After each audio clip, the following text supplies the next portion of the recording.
नमस्कार, मैं अंजलि मिश्रा। स्वागत है आपका द न्यूज में। आपको बता दें कि मोदी सरकार द्वारा ये बड़ा फैसला लिया गया है, एक बड़ा चेंज किया गया है।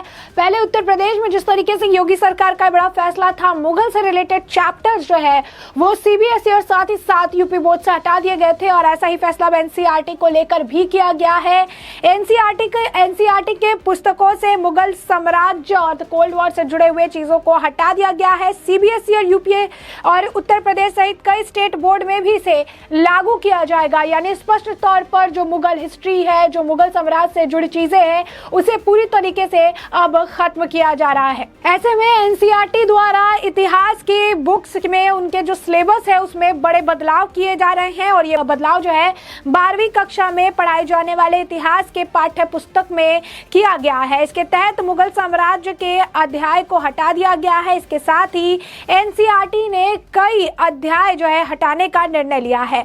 पाठ्य पुस्तकों में किए गए बदलाव के अंतर्गत एनसीईआरटी ने किंग्स एंड जो है क्रॉनिक्स, मुगल दरबार और themes of India history part 2 से हटा दिया है। बता दें आपको कि बदलाव जो है ये बदलाव national council of education research and training यानी एनसीईआरटी द्वारा किए गए हैं। बदलाव में आप 12वीं कक्षा के छात्र मुगल साम्राज्य का इतिहास जो है अब नहीं पढ़ेंगे। सिलेबस में बड़ा बदलाव देश भर के उन सभी स्कूल और छात्रों के लिए लागू होता है जहां एनसीईआरटी किताबें कोर्स का हिस्सा है। यानी आप समझिए कितना बड़ा बदलाव है। पहले मुगलों के नाम मिटाए गए, उनकी पहचान जो है मिटाई गई। जिस तरीके से अलग अलग जगह पे मुगल नाम थे उनका अलग से नाम जो है चेंज किया गया, बदला गया और अब मुगलों का इतिहास किताब से भी हटाया जा रहा है। एनसीईआरटी की किताब जहां भी कोर्स का हिस्सा है वहां 12वीं की कक्षा में अब मुगल का इतिहास नहीं पढ़ाया जाएगा। सीबीएसई बोर्ड के स्कूलों में एनसीईआरटी द्वारा तैयार की गई पुस्तकें लागू होती है और इस हिसाब से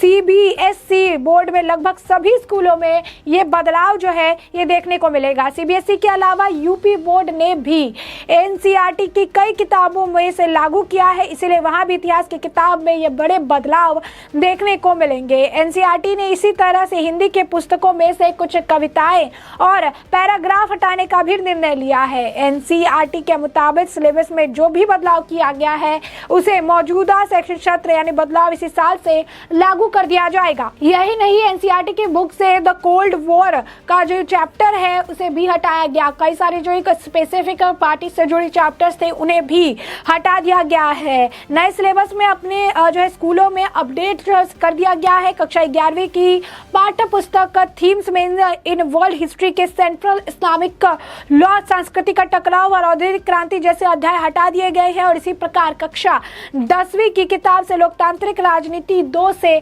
लोकतंत्र और विधिवा, लोकप्रिय संघर्ष और आंदोलन, लोकतंत्र की चुनौतियों पर अध्याय जो है हटा दिया गया है। तो ये एक बड़ा फैसला है, बड़ा बदलाव जो है वो अब देखने के लिए मिलेगा। एनसीईआरटी के पुस्तकों से अब ये मोदी सरकार को कह सकते हैं ये बड़ा फैसला है, जहां पर पहले कई जगहों के नाम बदले गए थे जो मुगल के द्वारा जो नाम रखे गए थे और अब किताबों से भी उनके इतिहास को हटाया जा रहा है। और ये इस फैसले को लेकर तरह तरह की टिप्पणी जो है की जा रही है। पुस्तकों में ये बड़ा बदलाव किया गया है और इस बदलाव के तहत अब मुगल इतिहास से जुड़ी चीजें, बाबरनामा, अकबरनामा, ये सारी चीजें जो पहले पढ़ाई जाती थी, मुगल दरबार से जुड़े हुए चीजें ये अब नहीं पढ़ाई जाएगी, ना ही इसे बताया जाएगा। तो मुगल साम्राज्य, कोल्ड वॉर एरा समेत कई सारे जो चैप्टर्स थे उन्हें अब हटा दिया गया है और ये सारी बातें जो है बेसिक अगर आप देखेंगे चीजें जो थी अब इसे नहीं पढ़ाया जाएगा और इसमें तरह तरह की प्रतिक्रियाएं भी देखने के लिए मिल रही है।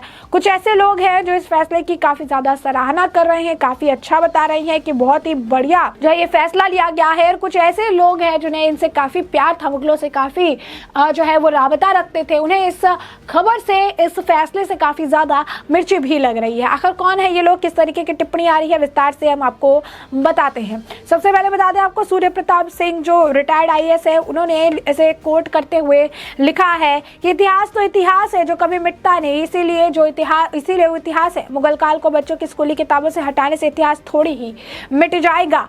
खासकर इस इंटरनेट युग में वास्तुकला, स्मारक, देश विदेश की साहित्य सब मौजूद रहेंगे। लाल किला, ताजमहल को गिराओगे, नफरत भरी संकीर्ण सोच।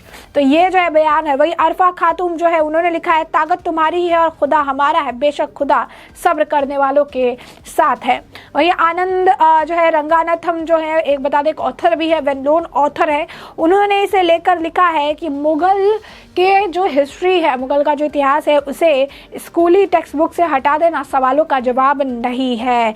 उनमें जिस तरीके से जो बारबैटरी को लेकर, जिहादिज्म को लेकर जो डिटेल्स है वो सारी है। हम नहीं चाहते हैं कि हमारी जो अगली जनरेशन हो, जो नेक्स्ट जनरेशन हो, वो मुगल्स के बारे में ना जाने, बल्कि हम ये चाहते हैं कि हमारी नेक्स्ट जनरेशन को ये पता हो कि मुगलों की सच्चाई आखिर क्या थी। वही प्रोफेसर एन जॉन कैम ने भी लिखा कि मुगल कंट्रीब्यूशन को आप नहीं झुटला सकते हैं, मुगलों ने जिस तरीके से कंट्रीब्यूट किया गया है उसे आप नहीं हटा सकते हैं, और ये इसी वजह से हो रहा है कि जो इनिशिएटिव लिया गया है विजन इंडिया टुडे, वो इसी वजह से सिलिकॉन वैली में भी चल रहा है। स्वाति बेलम ने लिखा कि मुगल ने इंडिया को 331 सालों तक जो है रूल किया। अकबर और औरंगजेब जो है 50 साल से ज़्यादा भी उन्होंने समय अपना बिताया और इसे रूल किया, और इंडियन हिस्ट्री में एक बहुत ही बड़ा अंपायर जो है इन्होंने खड़ा किया था। अब एनसीईआरटी जो सिलेबस है उसमें अगर वो कह रहे हैं एनसीईआरटी सिलेबस को मुगल हिस्ट्री नहीं हटा रहे हैं, लेकिन वो हिस्ट्री बुक से रियल स्टोरीज जो है वो भी हटा रहे हैं। उन्होंने कहा कि अकबर ने 68% सारा जो टैक्स था वो अपने लिए रख लिया था, और 90% जो टैक्स था उसे वो अकबर और उसके जो नोबल्स 1000 नोबल मैन थे उसमें वो डिस्ट्रीब्यूट करते थे, और 10% जो था वो कंट्री मैन को मिल रहा था। और ये सारी जो चीज़ें हैं, ये सारी जो टेक्स्ट बुक में ये चीज़ें थी जो उसे फ्यूचर जनरेशन को जानना चाहिए था कि आखिर भारत ने क्या कुछ खो दिया उन घुसपैठियों की वजह से। प्रियंका चतुर्वेदी ने लिखा कि मुगल हिस्ट्री से जुड़ा हुआ चैप्टर जो है उसे हटाया जा रहा है। इंडस्ट्रियल रिवोल्यूशन 19th सेंचुरी का, cold war era, reproduction of organism, ये सारा जो है 10-12 बुक के किताबों से हटाया जा रहा है यूपी सेकेंडरी एजुकेशन बोर्ड में, और अब वो नया अपना वर्जन प्रोड्यूस करेंगे जिसको बायगोट्री बोलेंगे। वही बाबुल सुप्रियो की तरफ से भी किया गया है। बाबुल सुप्रियो जो कि एमएलए भी हैं बालीगंज से और ममता बनर्जी की पार्टी से है, उन्होंने लिखा है कि बहुत ही ज़्यादा शर्मनाक है क्योंकि तुष्टीकरण की राजनीति बंगाल में काफ़ी ज़्यादा देखने के लिए मिलती है। तो स्पष्ट तौर पर बाबुल सुप्रियो को इसे लेकर काफ़ी ज़्यादा दुख भी हो रहा होगा।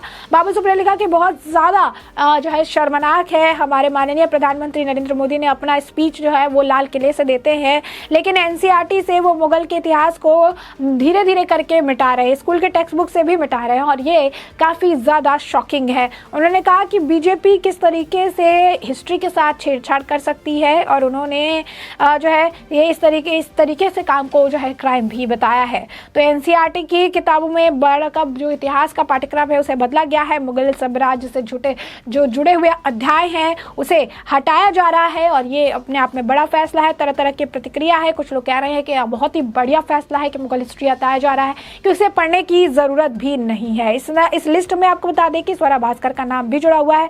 स्वरा भास्कर भी इस पे लेकर अपनी तरफ से टिप्पणी कर रही है कि अगेन जो आप कह रहे थे कि कुछ लोग हैं जिन्हें इन्हें काफ़ी ज़्यादा लगाव है इस चीज़ से, वो जो है आप कह सकते हैं कि पूरी तरीके से अब उन्हें भी इस बात को लेकर तकलीफ हो रही है। तो स्वरा भास्कर ने टिप्पणी करके लिखी है कि अनएंडिंग जहालत जो है भारत में, जाहिल्स के लिए आप जो है वोट करिए। उसके बाद लिखते हैं कि सारे इंस्टीट्यूशन को आप जो है जाहिल बना दिए जैसे कि आप हैं, और ज़्यादा से ज़्यादा जाहिल जो है वो आप प्रोड्यूस करिए, और ये एक एंडलेस साइकिल है जो कि चलता ही रहेगा। तो ये उनके तरफ से किया गया है। जो लोगों ने आपको बता दें कि कमेंट भी कर रही हैं, लोग कह रहे हैं कि बहुत आपने इंटरेस्टिंग जो वर्ड है वो आपने चुना है, जहालत, जिसका मतलब इस्लाम इसको एक ऐसा स्टेट के तौर पर यूज़ करता है जब वो आया था। उन्होंने आपको बता दें कि स्वरा भास्कर की टिप्पणी को लेकर भी कर रहा है कि आपको ज़्यादा एजुकेशन जो है मदरसे में पसंद है, आप वहाँ पर अपने आप को एजुकेट करिए। तो इस तरीके से लोग आपको बता दें कि टिप्पणी कर रहे हैं। तो कुछ लोग ऐसे हैं जो इस फैसले से काफ़ी खुश हैं, और कुछ तबका ऐसा है जिन्हें लगता है कि यह फैसला जो है